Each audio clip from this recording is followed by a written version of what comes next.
الكاس، هذا الكاس تاع الحليب ما غيخليش لك الاطفال ديالك مازال مرض او فيهم رواح او فيهم شي كحبه او داك يعني ضاربهم البرد او شي حاجه. هذا الكاس هذا ديال الحليب ما غاديش يخلي الاطفال ديالك مرض نهائيا، وكوني على يقين. وندوزوا المقادير وطريقه التحضير راه سهله وطبيعيه.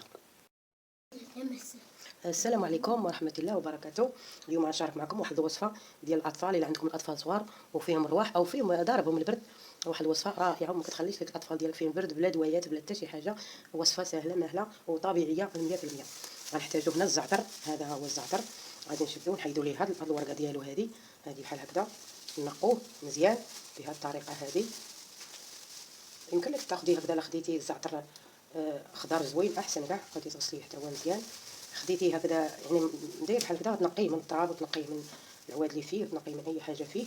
شديه ديري واحد الكميه لا باس بها ديال الزعتر، شي معلقه هكاك ديال الزعتر، كديريها مزيان وكتغسليها بالماء مزيان. كديري اكثر من هادشي هذا، انا راه مصايبها غير بغيت نسجل معكم يعني باش تشوفوا صايبتها كاع ما غنسجلها.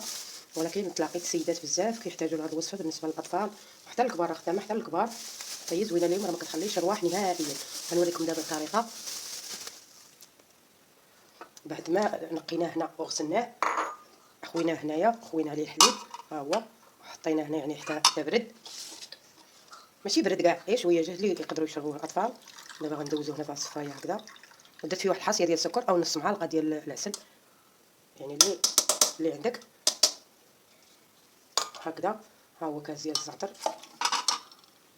هذا دابا يشربوا الاطفال ديالك، يشرب قد هاد الكاس هذا ويمشي ينعس، قد هاد الكاس هذا ويمشي ينعس.